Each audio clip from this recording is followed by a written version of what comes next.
Good morning, good afternoon, good evening. Welcome to another episode of Voices for Excellence. I am your host, Dr. Michael Connor, CEO and founder of the Agile Evolutionary Group and proud host of VFE. And today's guest, I'm upstate in Rochester, right?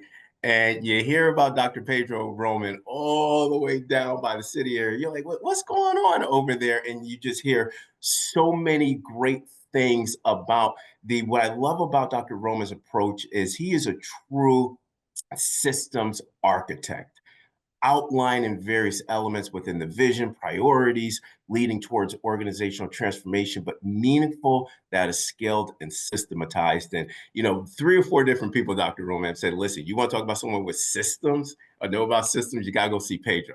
And I was like, Oh, oh, wow. okay. So the next thing you know, Pedro and I, Dr. Roman and I getting in contact with each other. I was like, listen, I just want to just geek out with you on my podcast around instruction, around systems, organizational change. And Dr. Roman, he happily agreed to come on VFE. And it is an absolute honor to have Dr. Pedro Roman, who is the proud superintendent of Hyde Park Central School District in New York. Just love to have him. He's a part of the ALAS group as well. But again, I purposely brought him on VFE to unpack his strategies around systems transformation, around instruction, and aligning that vision and priorities to realize the work that's needed to change lives for kids. So without further ado, an honor to have Dr. Pedro Roman. Doc, so good to have you on VFE. Now listen, my team on the back end, they're saying, Mike, you got to limit this conversation because we know how you can get with certain guests. So I was already pre-warned about this episode, but Dr. Roman, Okay. so good to have you on here. Dr. Connor, it's truly an honor. I really appreciate this opportunity to share a little bit about my leadership approach to the work. I find this work to be my life's calling, and I'll talk a little bit about that as I talk about the beginning roots of my leadership development. And so I'm just truly honored.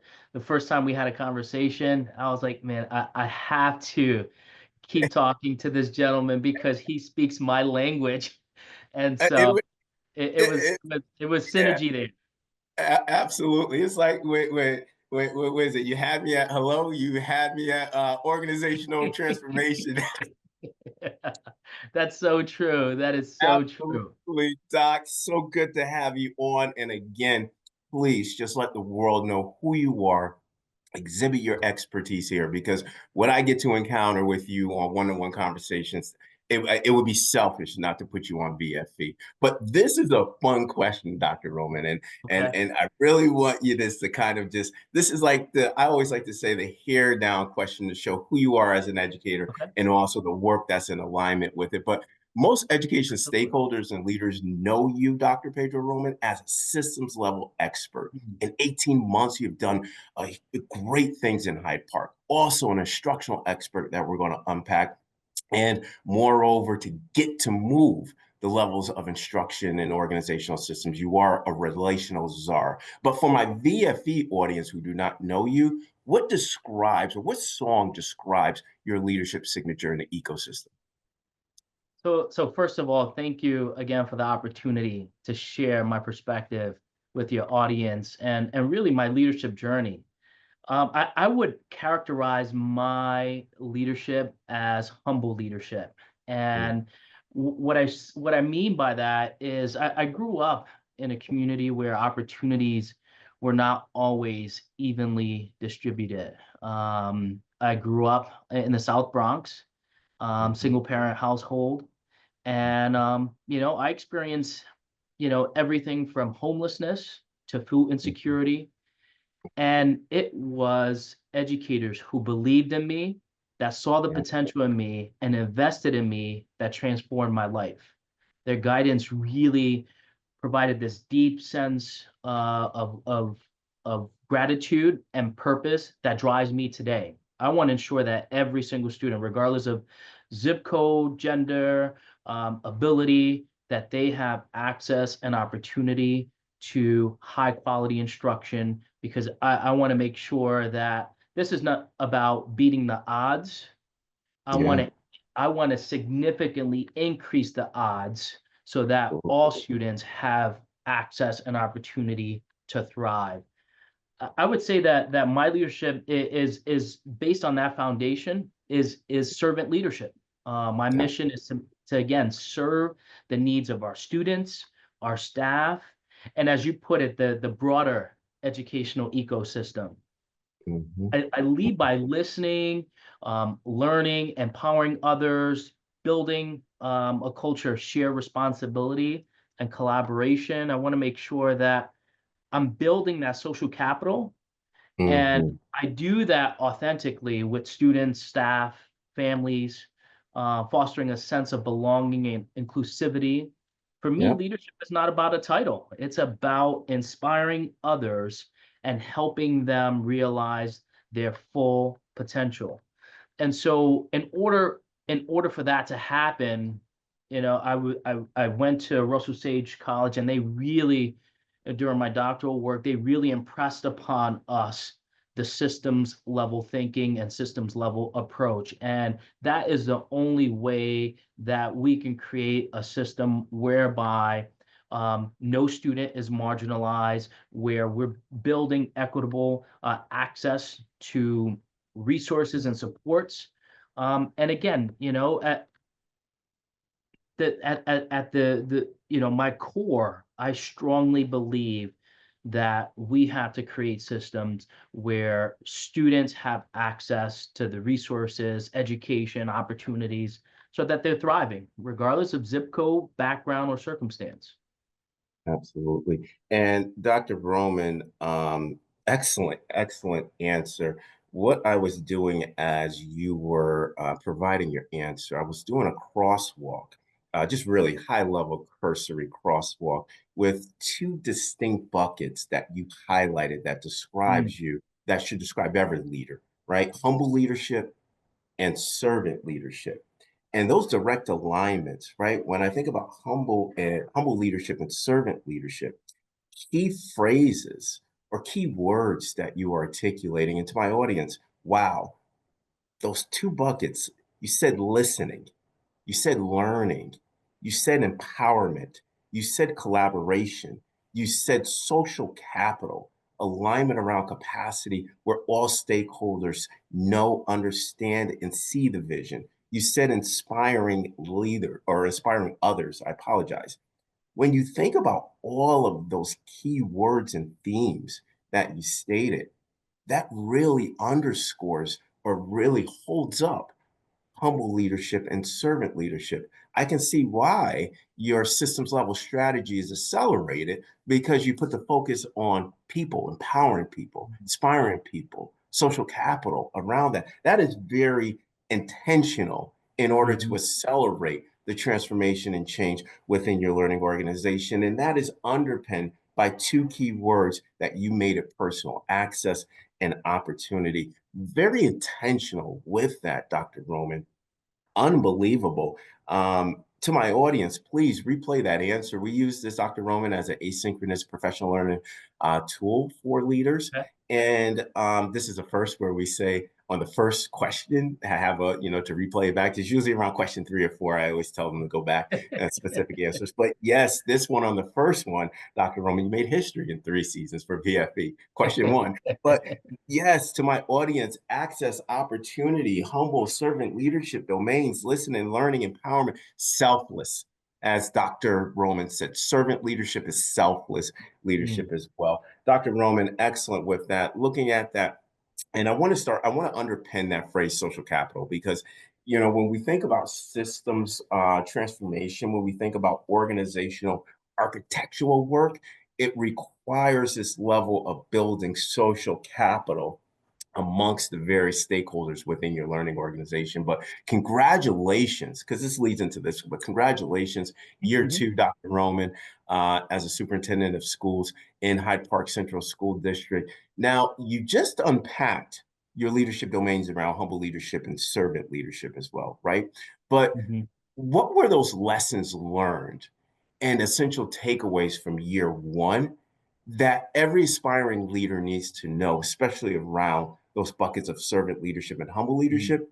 And then what advice Now, what you know, unpacking all of these critical elements and themes that you talked about in the first question, what would you tell yourself, or what advice would you have provided yourself That's a great on question. July 1, 2023 as a superintendent? Dr. Khanna, that's a great question and one that I'm often reflecting on. First and foremost, for me, leadership is not about me, it's about we. Mm, And together as a community of educators, families, different stakeholders, it takes a collective effort to make sure that we're creating these systems where every student is able to thrive and reach their yeah, full potential. And so that's why I invest so much in that social capital, because I want to ensure that there is sustainability in our efforts. And so I absolutely. firmly believe that that approach will help achieve that mission. And so as I reflect on the journey and growth over the past year and a half, and it really is characterized by growth. Love it. I can't do this work alone, and so I've been able to lean on some really strong leaders that have longevity in the superintendency, Yeah. and mentoring has been one of the Mm, resources that I highly encourage any new leader to subscribe to. Um, absolutely. and I think that within the first year, part of that, just to highlight, the listening and learning was really important for me, Mm, because I really wanted to get a sense from the community. What was the culture like? Challenges? What were the areas of opportunity? Um, and really going about this in a strategic approach, whereby mm, I had similar questions to ask the different stakeholder groups, taking that information, triangulating it, and mm. start to identify what the trends were. My Wow. ultimate goal is to align, as you stated before, align the systems, the processes, the resources, and programs. Yeah. And so that is really Dr. for Roman, me. I just got to interject, Dr. Roman. Say that one more time. That was yes, pinpoint to my audience. You know I never do this.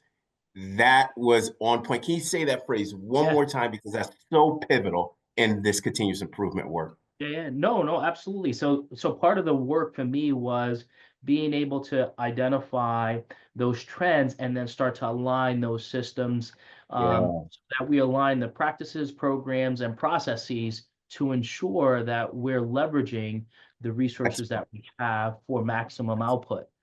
And excellent. so again, that work is really rooted in relational, in a relational strategy, building those connections. In terms of advice, this is really good because I just did my evaluation, my mid-year evaluation, Mhm. and I love my board, and I think that that's another piece too, and we could go off on a tangent on that. But I Yep. did my due diligence to study, the board, the governance, the board interactions, Yeah, and so that's really pivotal. And I'm fortunate to have a board that is extremely supportive, that believes in ensuring that all students have access and yeah. opportunity, and so that really helps me to have that support and moving this work forward. But the advice that I would give to myself a year ago would be to continue to be patient and strategic. Patient and Mhm. strategic, because transformation, as we all know, takes time. But laying Yes. a strong foundation and prioritizing the highest impact areas while addressing the challenges in a systematic approach, that Yeah. is really that's really the work. And I'll give you a specific example in terms of identifying areas to kind of focus in on, because part of that is how do we create small wins, right, in that process to keep Cool. you going, and then um, making sure that we stay agile and Mm, adapt based on continuous learning, listening and learning, right? Because you don't just do that the first year. You got to continue to do that as you go so that you can get that additional input. And, if you need to pivot along the way, do so. But specifically, one of the areas that kept popping up was our HR processes and systems. That those were something for me to really look at. It was an opportunity for us to examine.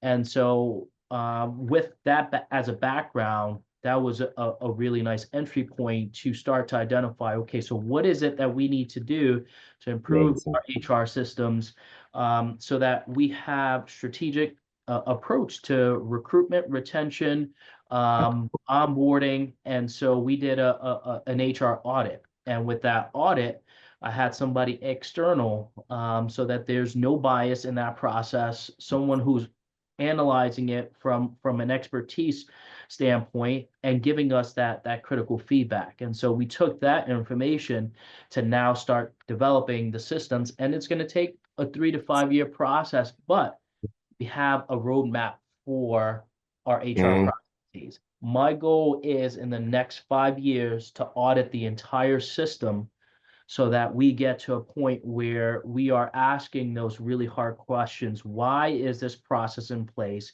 Is it giving us the results that we expect? If not, we need to address that. And so really understanding the system from that standpoint.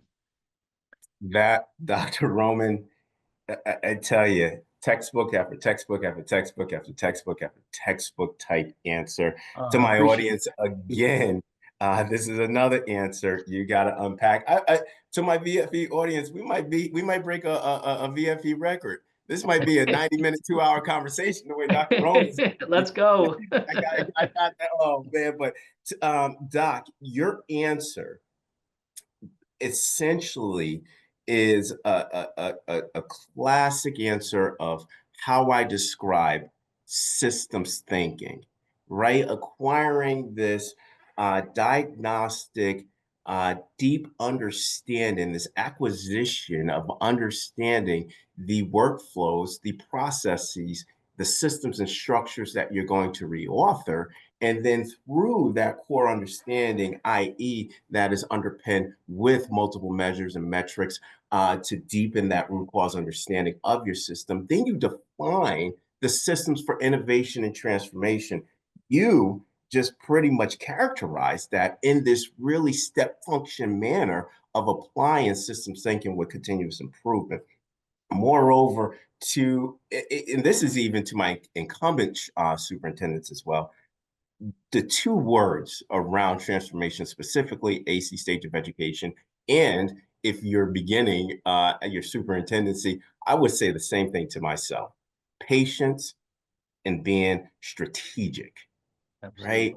The Absolutely. first word with me, Dr. Roman, thank you.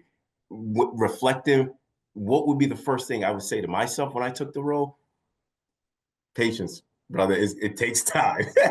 I know you want to change the world. Absolutely. It's going to take time. And when I look back at myself, I'm like, oh man, this 36-year-old taking the job.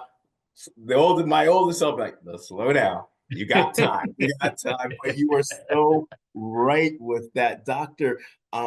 Roman. And again, I think that this is a missing element, and you highlighted that this is a sub question from your answer. Small wins. John Kotter in his book Leading Change, right? Or no, I'm sorry, John Cotter's book.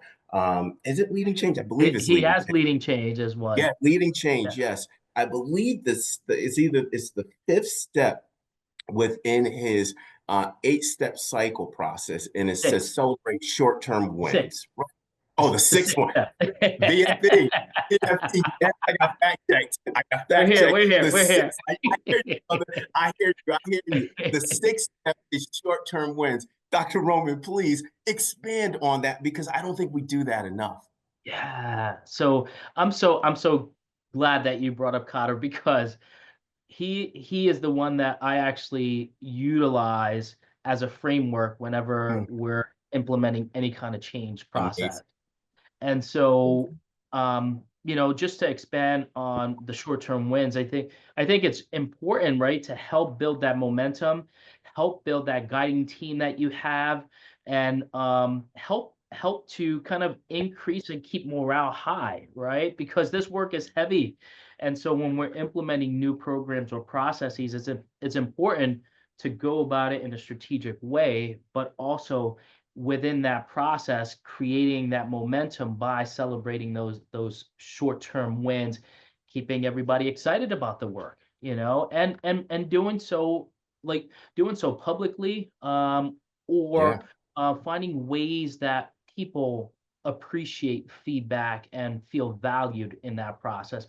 Again, this work is difficult, and so whatever we can do to keep people excited, motivated, and again, I think it goes back to creating that sense of urgency, right? Making absolutely. sure that everyone understands, that we need to frame the need for change in a way by connecting it to the challenges and opportunities, and doing so in a way where people understand the sense of urgency, but also the excitement about engaging in this work. And so it's a nice, it's you got to find that balance between Yeah. that urgency, but also the excitement that needs to go along with it, so that we can roll up our sleeves every day and be excited about the work that we're doing. Absolutely. And Dr. Roman, that is to my audience as well. Please get that book, John Cotter's work, Leading Change. You're seeing one of the leading strategists in our country applying this in such a systematic way. You can do, I mean, you can do a conceptual or even content crosswalk analysis of Dr. Roman's answer with the specific stages in John Cotter's work. Amazing. Now, I kind of want to go to Michael Tuchman's work. And Dr. Roman, I'll tell you about Michael Tuchman's work. Lead and Mhm. Disrupt is another good book that you should read. And he talks about exploitation and exploration. Exploitation, your current state, and exploration continues what you're doing. Systems level thinking to explore new trends, to define new systems and program within your learning organization. I want to look at this from just this really linear scope on a level set context with exploitation and exploration. The reason I'm bringing this up, Dr. Roman, is because of the generational students that we have in front of us. Just that our generation beta, i.e., the quantum thinkers, was just welcomed into the world January 1st, 2025. We are matriculating out of the PK-12 continuum in the 25-26 academic year, Generation Z. You're starting to see that tension with Generation Z in the workforce as they're transitioning.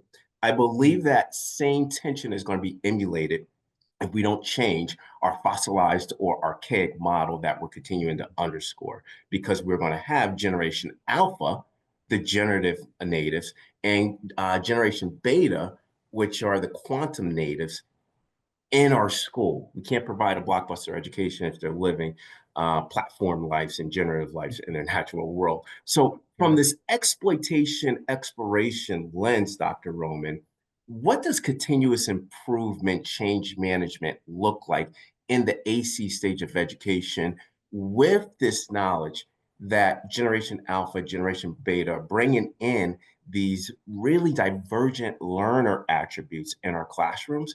But going back to what you're saying, how do we create organizational coherence with programming systems, but aligned to the learners that we're serving, Generation Alpha, Generation Beta? Yeah, great question.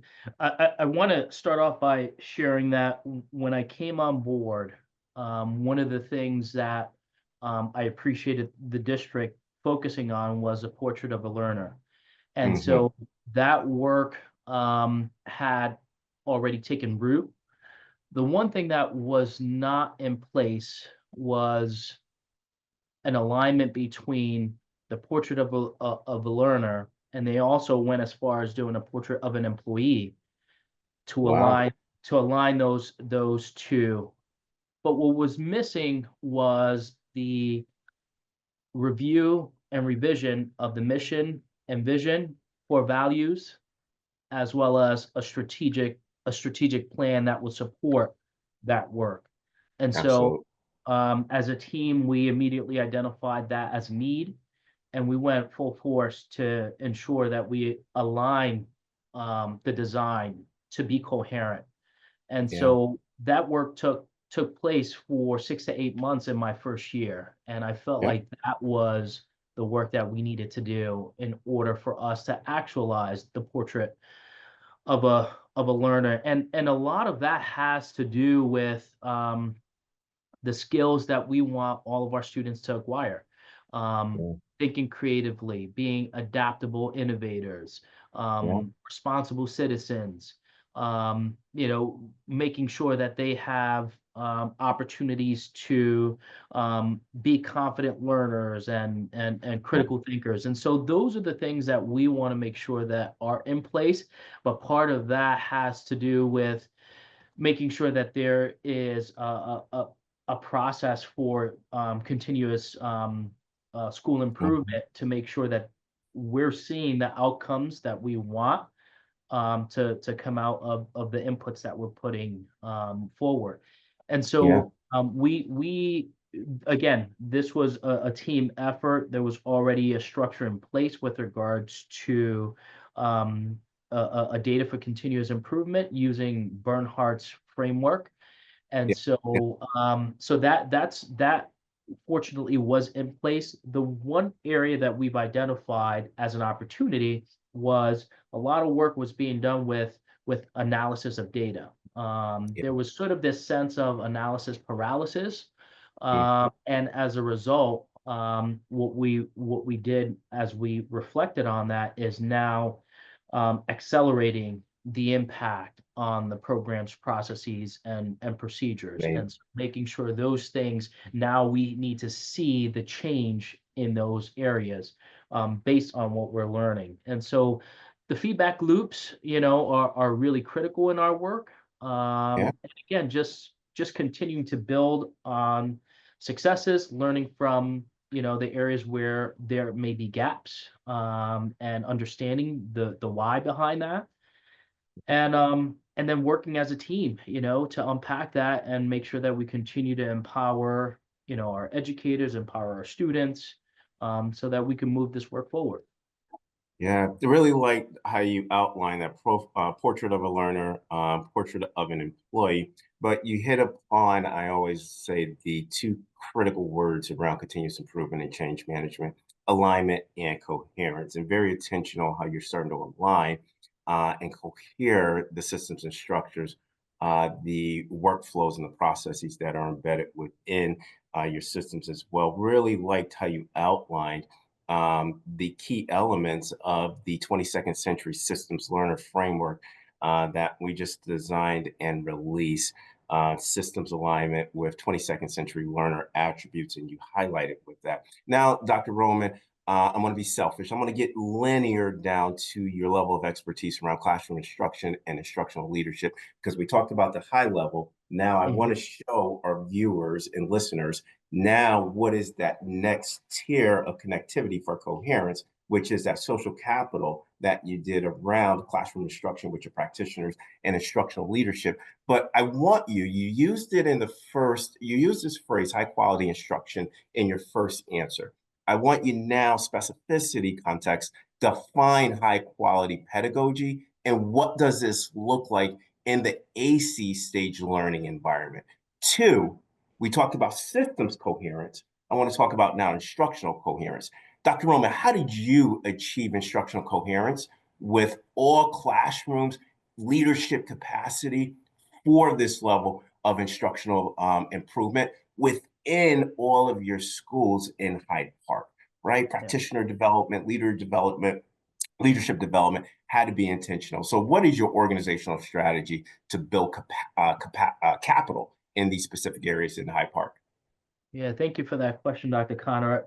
I firmly believe that right, so we know that first and foremost, the highest yield, the highest impact in student outcomes is teachers in the Mm-hmm. classroom, high quality educators in the classroom.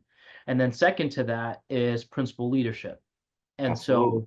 so it really is a two-prong approach. It's how do Absolutely. we align and provide the necessary professional development so that all students in our system, in all classrooms, have that level of teaching taking place each and every day. And then how do we build the leadership capacity of our administrators? And so Yeah. with regards to high quality instruction, again, I think building a team that really understands what high Mhm. quality instruction is, and I'm really grateful that, from our assistant superintendents, our deputy, all the way down to our directors and our teacher leaders in our buildings. We are working toward that as we move forward. But we Vertical want to coherence. exactly. We want to ensure that, first and foremost, that the instruction that we provide aligns with our portrait of a learner. Absolutely. And so we want to make sure that students have access and opportunity to personalize learning. How are we differentiating the instruction to meet the needs of all learners? How do we provide real world learning experiences that are engaging for our students so that Mhm. the work it's rigorous, but it's also relevant. Absolutely. How do we integrate technology, right? How do Mhm. we ensure that the technology is used as a tool to enhance the learning experience and not Mhm. replace that human-centered teaching? Yep. Um, Yep. and then the I would say the other areas that we tend to focus on as we're building this is um, not forgetting, right? So this is after COVID. How do we ensure that we're meeting the social emotional learning needs of students Absolutely. while at the Absolutely. same time providing culturally responsive practices in that process, in that learning process? And Um, so this is what we're focusing on as we're building this system out, refining, fine tuning, making the necessary adjustments. And I'm optimistic that we have what it takes to be one of the best institutions, school systems in this country. yeah. Dr. Roman, I don't say this lightly. And anybody that knows me knows it's a wow factor if I'm saying this. But what you have described on this episode, I would send my son to your school district. Wow. Wow. And Thank you. just the way you're intentionally designing the system, the highest yield you talk about around high quality instructors and principal leadership, the integration of technology, but there's an emphasis on the social and emotional needs. But Dr. Roman, I think we need to have more because it's becoming politicized. I think that it's being eroded from the education conversation around creating learning environments that is rooted in culturally responsiveness. Dr. Roman, 58% of our students look like you and I. That's right. We can't evade intentionally this conversation around having or underscoring culturally responsive environments when majority of our students in public education are Black and brown. Right. And how you intentionally integrate all of that. Now, when I think of high quality instruction, I'm thinking that your teachers have this lens of being culturally responsive in their classrooms, and you're creating a systems level of coherence with that. There needs to be engaging instruction that is rigorous and relevant. These are all from the systems level all the way down to the classroom level. And thank you, Dr. Roman, because there needs to, and to my audience, just purely looking at it from an objective lens, we cannot ignore the conversation around creating culture responsive learning environments because our student demographics are saying that we have to. So there's nothing political about that. It's just doing the right work for the people that we serve. Going back to Dr. Roman's first answer around servant leadership. Doc, you brought up technology and AI, right? And I want to just expand on that because I think that this is important because there's a global discussion Mm. around the future of the world, future of education, and the future of work. Now, when we talk about AI, when we talk about technology, Generation Alpha, Generation Beta, preparing our students for the 22nd century. And Doc, I know this is your episode. I don't want to go in depth with it, but futurists as well as accelerationists are saying that we are forecasted to be in even though we're 70 years out, we are forecasted to be living in the full 22nd century, roughly between 2030 to 2040. That's why you're seeing a lot of the white papers and research aligned in that 2030, 2040 range. But being an education disruptor, Dr. Roman, what is your vision of the future of education, and how can we take steps to meet these new mandates, specifically around technology, specifically around AI within the ecosphere? Yeah, that's a really good question. As I mentioned before, I want to make sure that our students have opportunities that are going to prepare them for jobs that are not even in existence today, right? And so Mhm. really focusing on those skills to be able to, whatever the challenge is, whatever the job market is, they have the necessary skills to thrive in those ecosystems. And so, first and foremost, I want to make sure that students have choice and agency in this work. Make sure that the rigor and relevance is present. Yeah, And just if we could just pause for a quick second, in New York State, at the state education level, there's a lot of great work that's happening. They are yeah, releasing the new graduation measures, which will provide flexible pathways for students. yeah. There's more focus on competency-based learning, where Mhm. students are exhibiting more mastery of skills and not necessarily seat time, which has been Yeah, focused on the traditional, mode of educating students. And yeah. then Carnegie. and and then the global, readiness. We want to make sure that students have as we were just talking about, the cultural competency. So it's not just for our educators, but it's also for our students, so Yeah, that they are able to compete in the economic job market when they leave absolutely. us. Yeah, Dr. Roman, and I can say this officially. I'm a proud New Yorker, right? And I'm proud of what my state, and yes, I'm giving shout out to New York, because it is absolutely. I'm happy to be here, to be in the midst of this, Yes. because New York State is just doing an extraordinary job. In my opinion, this is subjective and objective, leading the nation with regards to the new graduation standards that are being deployed and are going to be underscored within the state. The portrait of a learner that has been outlined by the New York State Department of Education, the regionalization initiative with regards to what transformation can look like as we move for this flexible pathways that has, really, that we're starting to really release these tightly coupled structures that has historically been a part of the legacy within education. New York is really leading the country, I believe, in a lot of these standards to move towards the 22nd century with that. But what I love about what you said, Dr. Roman, is that we're preparing students for jobs that we don't know about.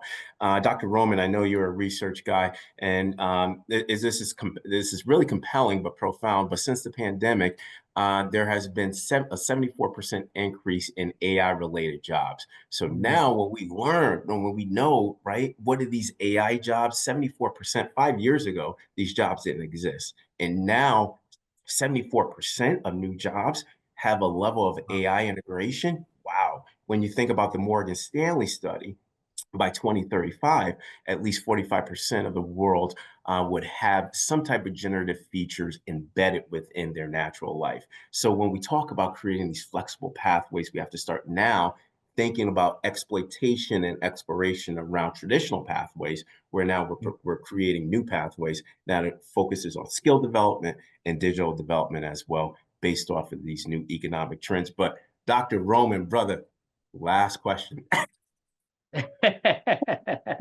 Listen, Dr. Roman, I had a few guests call me up afterwards and be like, Mike, this was harder than my superintendent interview. This is the last question. And I don't know if I can do this, and I don't know if I want to do this. Try to hold you to 3 words with this last question. Oh, wow. I know, but look, people are inventive, they're innovative, they're creative. They use the three and then they expand on it. So I always tell Yeah. my guests, take it how it is, Dr. Roman. But what 3 words do you want today's audience to leave the VFP podcast regarding Unweis? Now, Unweis is the exploited AC version of VUCA. Unweis to my audience, uncertain, volatile, intersectionality, complex, and exponential. BC stage of education, VUCA, AC stage of education, Unweis. So what 3 words do you want today's audience to leave the VFE podcast with regarding Unweis in Mm. the AC stage of education? I think the first one that comes to mind immediately is adaptability. Mm-hmm. We have to be agile. We have to embrace change in our educational systems. I would say innovation. Yes. Innovation has been strategically embedded in our mission vision statement, in our work as for the portrait of a learner. Just thinking about the complexities and the shifts that need to take place, requires us to think differently, reimagine, as you stated, outdated models, um, and start thinking about and in alignment with the New York State transformation work that's taken place, design a bold and Mm-hmm. transformational model for education. And Yeah. so I think that innovation would be the next word, and then lastly, I would say equity. I would Yeah. say equity is key so that the services and supports follow the need, Yeah. and ensuring that every student has access and opportunity regardless of their background, identity, or circumstance. Absolutely. Adaptability, innovation, and equity. And Dr. Roman, that last word, equity, right? You're gonna find enjoyment out of this. So I recently it was I try to be very, very objective with the word equity to um, individuals that might polarize the word. And I said, well, let me ask you a question. Do your classroom practitioners differentiate among specific instructional strategies within his or her classroom? They said yes. When your principals are providing coaching and feedback that is rooted in data and they're using different approaches to meet the specific instructional leaders' capacity needs to support their teachers, that occurs within your district, right? And he said yes. And I was like, so that is a form of equity because you're providing access and opportunity when teachers are differentiating instruction and using various instructional methods and strategies. That is an equity driven approach to meet the needs of all. When a leader, a superintendent, assistant superintendent is building instructional capacity with his or her leaders, Mhm. and they're differentiating among that, they're ensuring that there's that level of equity so it reaches the classroom of the students. So why is equity so contentious? Um, they cursed me out. Dr. Roman, thank you. Adaptability, innovation, and equity. Dr. No, Roman, thank you. no, listen, Dr. Roman, I apologize because when we look at the metrics, when we look at student demographics, when we look at approaches and how we try to provide access and opportunity, uh, that's equity. Right. I don't get where the polarization is of it. I don't know. But Dr. Roman, if my audience want to reach out to you with specific questions, because this was a recording that is laced with many goodies. I'm going to replay it back myself and take notes as a Thank listener. you. I'm honored. Oh, yeah, no, this was great, Dr. Roman. How would my audience be able to get in contact with you to expand on anything that you talked about in this episode? Yeah, absolutely. My email is the best way to contact me. Pedro, Pedro Roman, Roman, at hpcsd.org. That's the best way to reach me. Thank you, Dr. Roman. And again, super appreciative for you to take this time to unpack your core knowledge around instruction systems, students, AI, governance.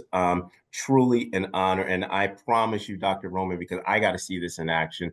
You're a drive away. I'm coming to see you. And we got to expand on this because there are certain things, especially the counter work. I love to see how you're putting this in your systems with your leadership development. Just absolutely amazing. I want to learn from you, Doc, and so Thank appreciative to you. have you on here. I appreciate you. Thank you for the opportunity. Have a great day. You too, Doc. And on that note, onward and upward, everybody. Have a great day.